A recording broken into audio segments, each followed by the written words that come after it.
Bonsoir à toutes et à tous, c'est le 20h. Voici les titres du journal. Vaccination contre le Covid-19. Les premiers essais du Sputnik V ont été faits en décembre dernier en Guinée. Certains ministres ont déjà reçu les premières doses. Cela fait 13 jours qu'il n'a ni mangé ni bu. Fonike Mengue, responsable de la mobilisation du FNDC, continue sa grève de la faim. Son épouse plaide pour sa libération. Et puis 90 députés ont voté à l'unanimité ce mercredi la résolution sur les coordinations régionales et organisations assimilées. C'était au cours d'une plénière consacrée exclusivement à ce sujet qui inquiète le Parlement guinéen.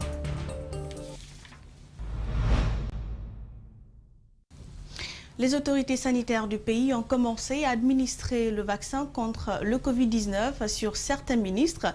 C'était en décembre dernier. Après, ça pourrait être le tour du bas peuple.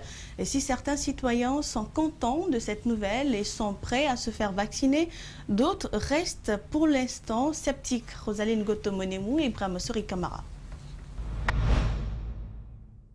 En Afrique subsaharienne, la Guinée est l'un des rares pays qui a reçu le vaccin russe Sputnik V contre la pandémie du coronavirus. Les doses sont arrivées il y a maintenant près d'un mois, mais très peu de Guinéens sont au courant de son existence.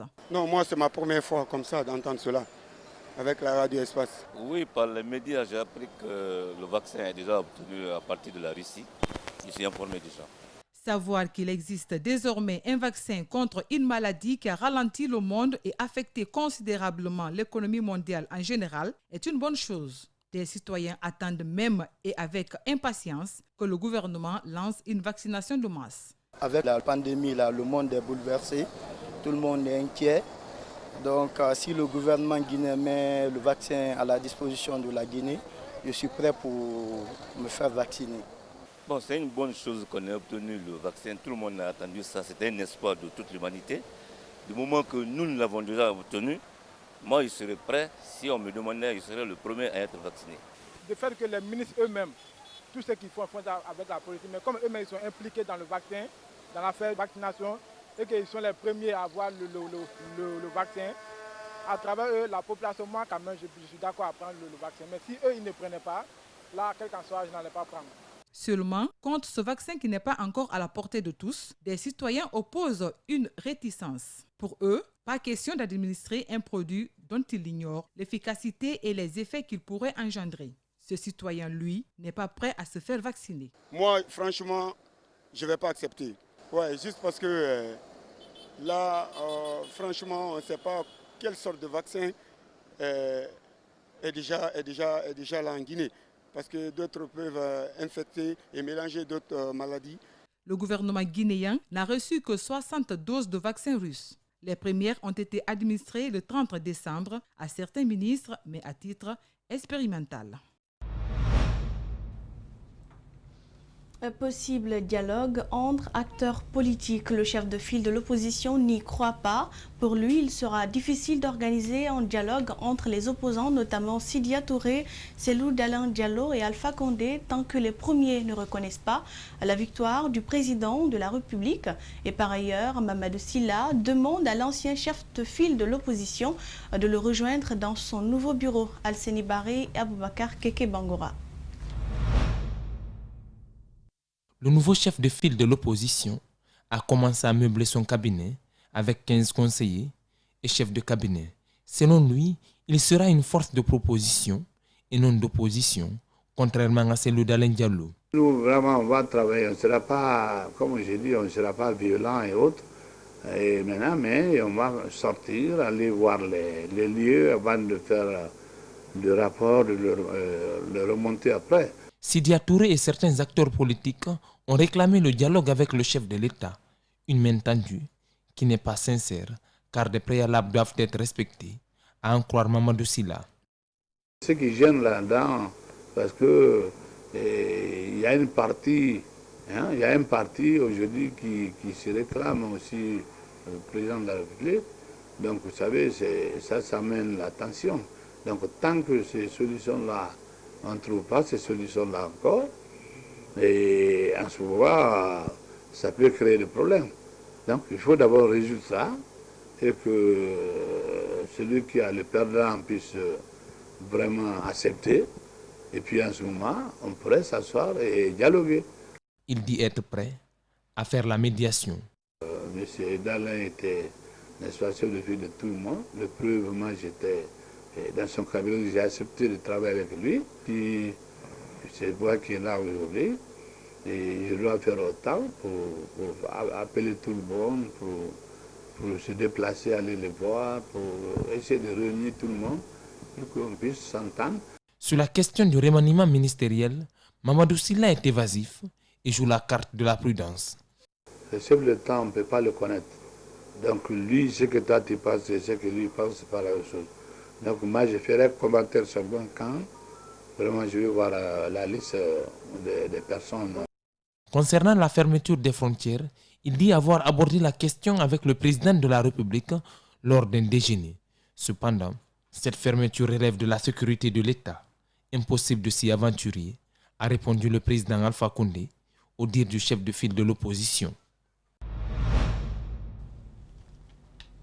Je vous l'annonçais dans les titres, ce mercredi 6 janvier marque le 13e jour de la grève de faim de l'activiste de la société civile Oumar Sylla, dit Fonike Mengue, responsable de la communication du Front National pour la Défense de la Constitution, FNDC, après lui avoir rendu visite.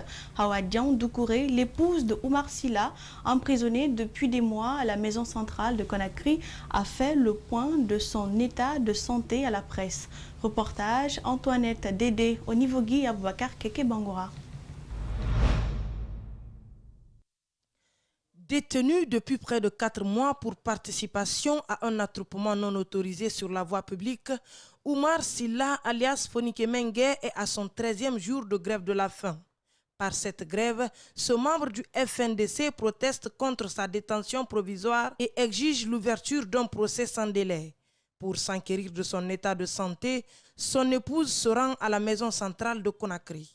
Je suis rentrée, je l'ai trouvé, il est venu me voir. Aujourd'hui, physiquement, il ne va pas bien, pour un peu conclure.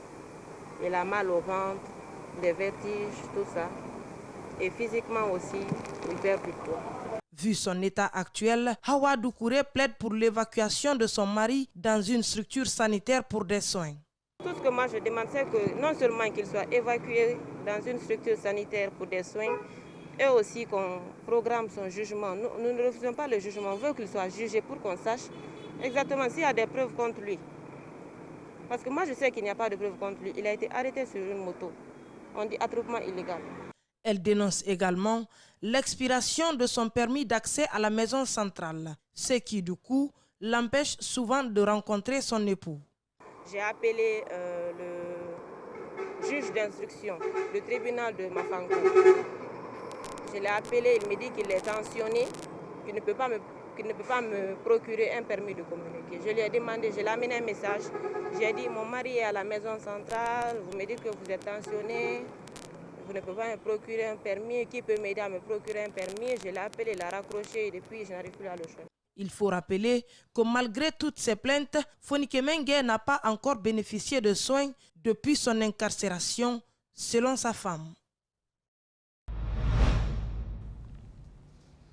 Autre fait de l'actualité, près de 90 députés présents sur les 114 ont voté à l'unanimité ce mercredi la résolution sur les coordinations régionales et organisations assimilées. C'était au cours d'une plénière consacrée exclusivement à ce sujet qui inquiète le Parlement guinéen. Bernard Koundouno et Aluba pour le compte-rendu.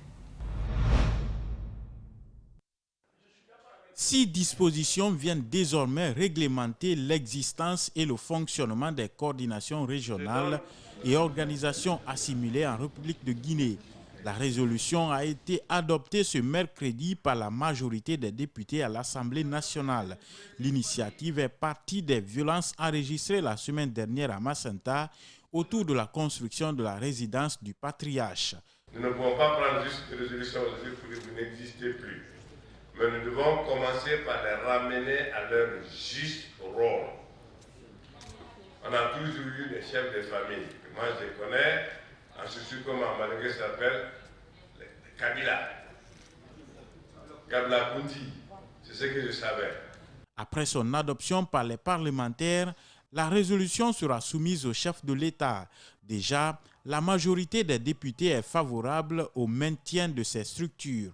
J'ai voté la résolution parce que ça veut dire que tout ce qui peut envoyer la paix dans le pays et que surtout quand il y a un mort d'homme, vraiment, il faut avoir peur. Donc c'est tout ça qu'il ne faut pas faire. Voilà. Même si le projet est adopté par la majorité des parlementaires, certains députés ont cependant exprimé un avis de dissolution absolue de ces organisations qui, selon eux, ne prônent plus la paix et l'unité nationale. Si chaque préfecture et chaque grande famille demande à ce que le patriarche vienne de chez lui, les préfectures vont commencer à se déchirer, ensuite les régions naturelles et tout le pays va imploser.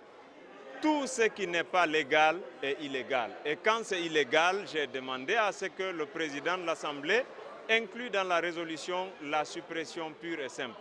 Cette initiative des parlementaires vise à attirer l'attention de l'exécutif sur le rôle néfaste des coordinations régionales dans le pays. En fait, tu es rentré dans mon cadre, quoi. Et justement, la crise née de la succession du patriarche Désiré Koré, décédé en décembre dernier, suscite des réactions dans le pays. La plupart des citoyens pensent que la politique est la principale cause de toutes ces crises qui connaissent la région forestière. Suivez-les au micro de Djene Bemba Koulibaly et de Ibrahima Sori Kamara. Il y a 2 semaines, des violents accrochages communautaires faisant plusieurs morts et blessés ont éclaté à Maceta, au sud de la Guinée.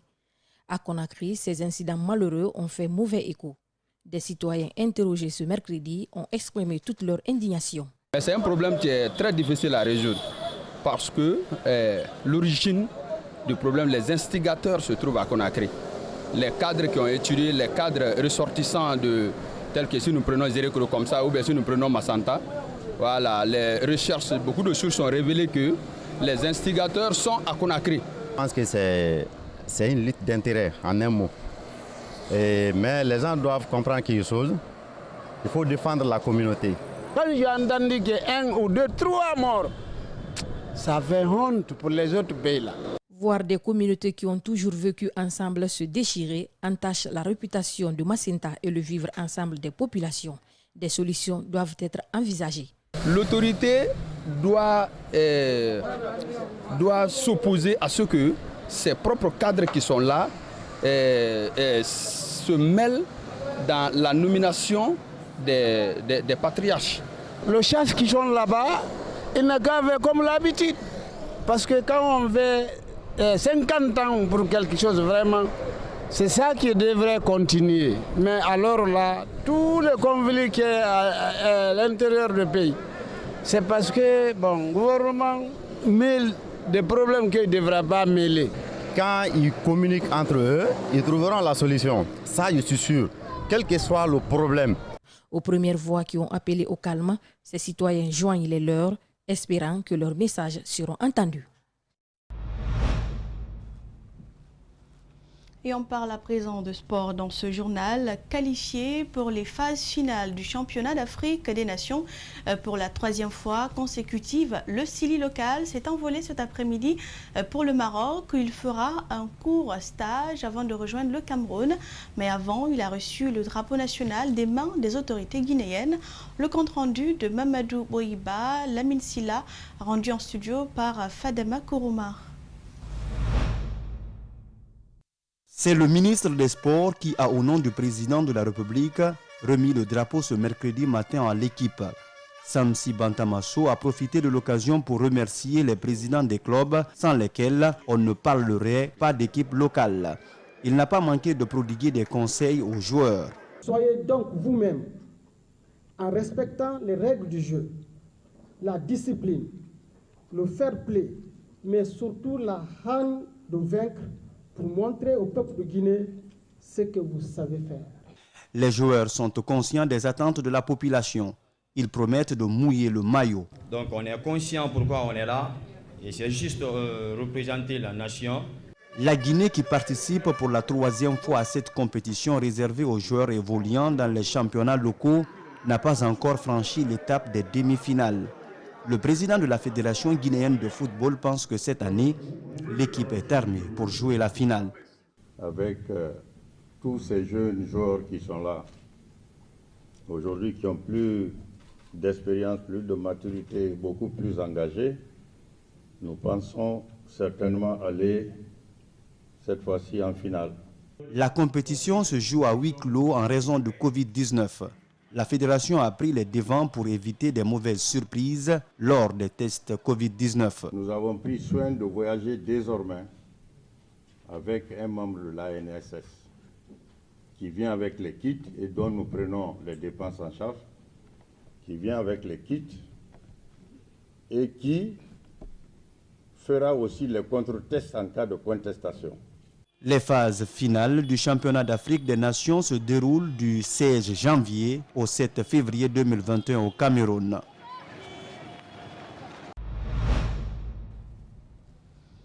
Sport toujours dans ce journal. La Guinée est faiblement représentée dans les instances de la FIBA, comme en témoigne la liste des instructeurs publiée récemment. Aucun Guinéen n'y figure et le continent africain n'a que 3 représentants sur les 12 instructeurs retenus par la Fédération internationale de basketball amateur. Et l'une de nos équipes a rencontré le président de la Fédération guinéenne de basketball pour savoir les raisons. C'est un reportage de Mamadou Boy Diallo et Tierno Sadouba, rendu par Djibril Bar. Encore cette année, la Guinée n'a pas eu de représentants dans la liste des instructeurs de la FIBA. Le candidat qui avait postulé n'a pas été retenu. Ce n'est pas une surprise pour le président de la Fédération guinéenne de basketball. Les Guinéens qui ont participé au concours, un surtout, mais malheureusement qui n'a pas été retenu. Pas la qualité sur place pour l'avoir, on n'a pas la compétence locale et on ne sait pas y atteler à cela. Parce que pour avoir des instructeurs, d'abord il faut se donner un niveau de compétition d'abord de haut niveau. Il faut former beaucoup de cadres techniques. Il faut que ces cadres techniques aussi soient des universitaires d'un certain niveau pour beaucoup expérimenter aussi et qui s'impliquent aussi beaucoup dans le fonctionnement même de leur fédération. Des progrès significatifs ont été enregistrés ces dernières années. Cependant, la Guinée ne remplit pas encore toutes les conditions pour être présente dans une liste de 12 personnes disputées par plusieurs nations. Bon, d'abord, déjà, pour être éligible instructeur, il faut être soit directeur technique national ou entraîneur de l'équipe A de son pays. Donc, je pense que ces 2 critères peuvent permettre déjà d'être candidat. Et aussi, aujourd'hui, il faut aussi des professeurs de sport d'un certain niveau, spécialisés surtout en coaching et en basketball. Donc il est important déjà de remplir ces différents critères avant d'être candidat. Pour pallier ces problèmes, Sakoba Keita plaide pour l'institutionnalisation du sport en général et du basketball en particulier. Important que nos universités nous aident et qu'on ait aussi des candidats, c'est-à-dire nos entraîneurs doivent se surformer et sortir de l'informel pour atteindre ce niveau. En restant dans l'informel, ils ne seront jamais des instructeurs. À la Fédération guinéenne de basketball, l'heure est à la préparation du championnat national qui démarre le 8 janvier et les compétitions internationales. Sakoba Keita garde l'espoir que sa fédération ramènera des trophées ou des médailles à la Guinée cette année. Ce journal a été réalisé par toute la rédaction d'Espace TV. C'était un plaisir de vous l'avoir présenté. Bonne soirée en notre compagnie.